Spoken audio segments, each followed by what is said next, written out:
लग गया। चलो कितनी अच्छी सजावट आराम है से ना? भाई, आराम से। हाँ।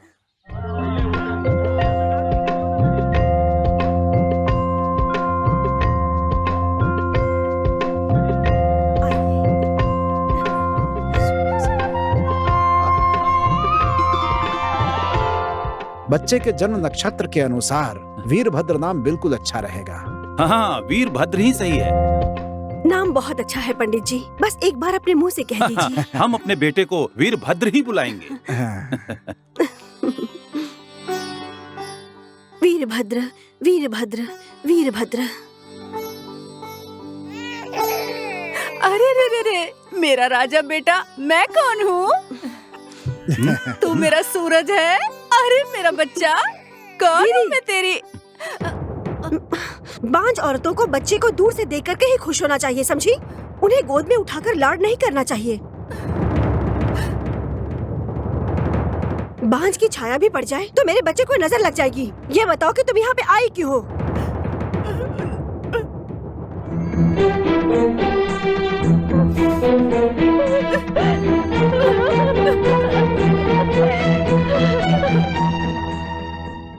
कांता, तुम अपना मन खराब मत करो। उसे बच्चों से बहुत प्यार है, इसीलिए हमारे घर के वारिस को गोद में उठाकर चूमने लगी। सब लोग अपना शुभ कार्य जारी रखें। आहा, पहले बांझ ने आकर बच्चे को उठा लिया और अब ये चिकनी चुपड़ी बातें कर रहे हैं। सुनिए, मेहमानों के खाने का इंतजाम कीजिए।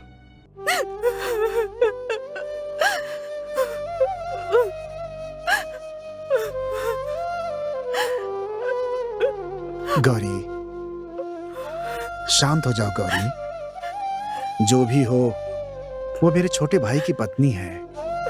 अपने बच्चों के प्रति उसके प्यार के कारण उसने ऐसा कर दिया होगा, और कोई बात नहीं।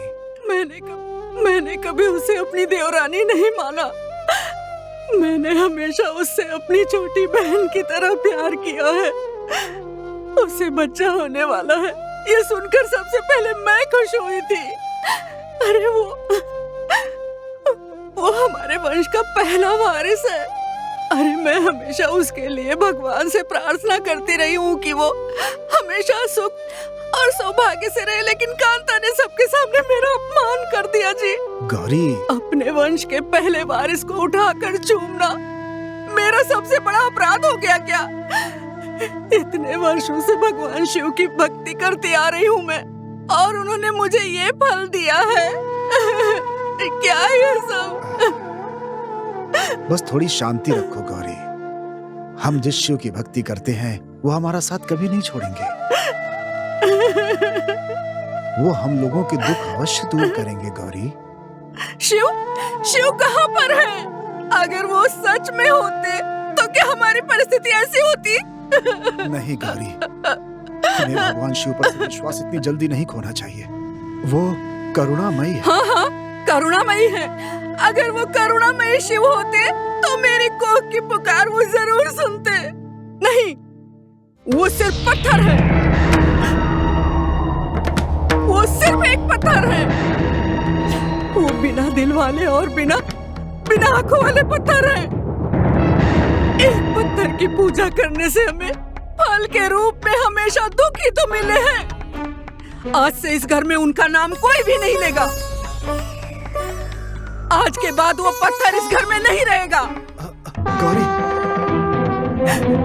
तुम्हें फूलों की क्या जरूरत है? हाँ, तुम तो एक पत्थर हो।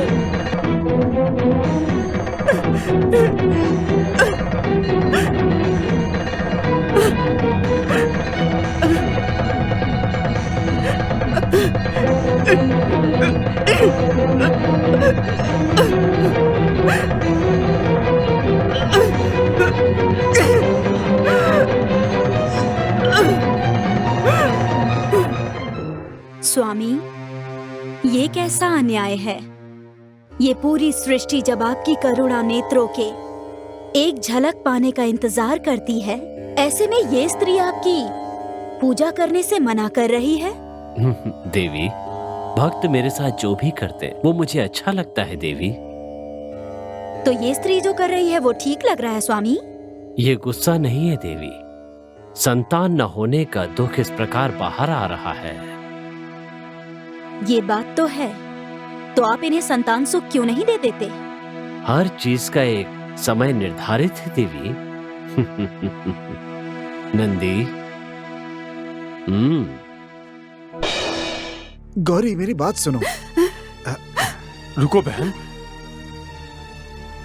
शिवलिंग को ऐसे लेकर के तुम कहाँ जा रही हो बहन?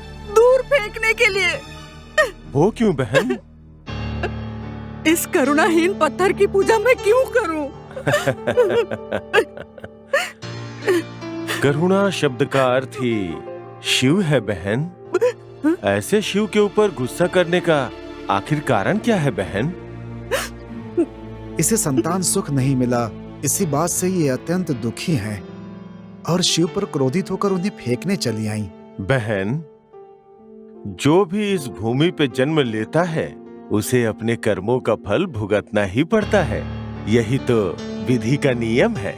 हाँ? शिव अपने भक्तों की परीक्षा बहुत विचित्र रूप से लेते हैं। डाकू कनप्पन, सत्यवादी हरिश्चंद्र, भक्त मार्कंडेय, ऐसे महान को भी पहले कठिन परीक्षाओं से गुजरना पड़ा था और उनकी भक्ति को देखकर भगवान ने उन्हें मोक्ष भी तो प्रदान किया था ना।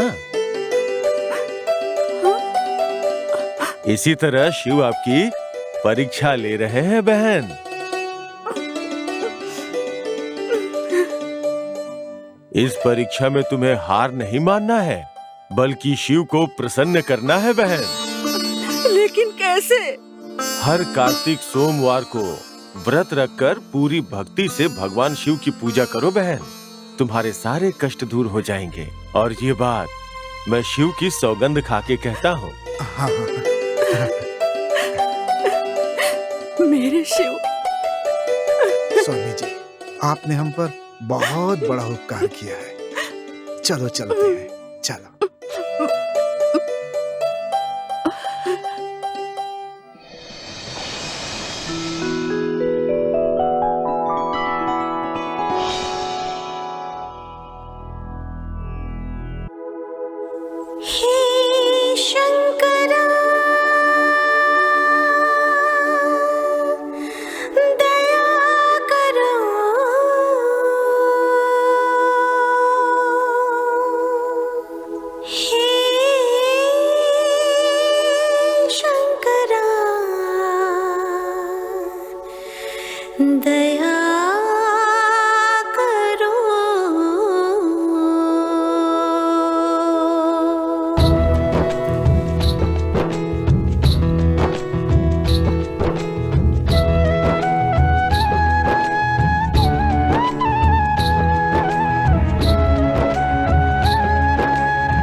गौरी, बेटा क्या हुआ तुम्हें?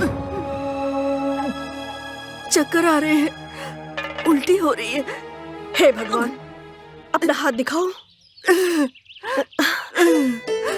गौरी बेटी, तुम्हें घबराने की जरूरत नहीं है, तुम माँ बनने वाली हो। हाँ बेटी, भगवान ने आंखें खोलकर तुम पर दया की है। हाँ बेटी।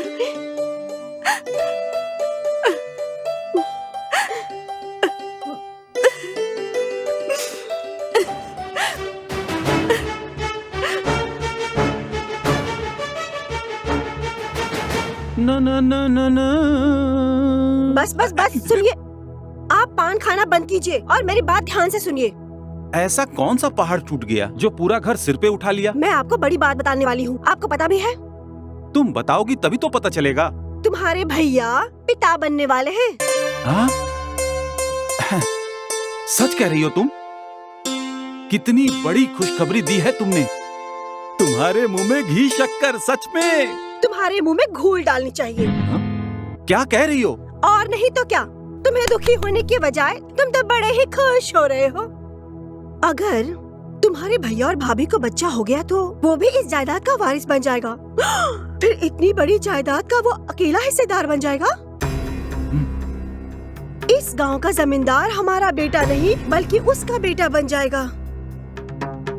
फिर आपको, मुझे, मेरे बच्चे को, सबको उनकी बातें मानकर चलना पड़ेगा। ऐसा कभी मैं होने नहीं दूंगा। चाहे कुछ भी हो जाए, मैं ऐसा नहीं होने दूंगा। मेरे भाई की सारी जायदाद मेरी होगी। गांव की सारी जमींदारी सिर्फ मेरी होगी। इसके लिए मैं कुछ भी करने के लिए तैयार हूँ। आप कुछ नहीं कर सकते, वो सारा काम मैं करूंगी। तुम क्या करने वाली हो? ये कालो बोलती नहीं है, करके दिखाती है। बस आप देखते रहिए।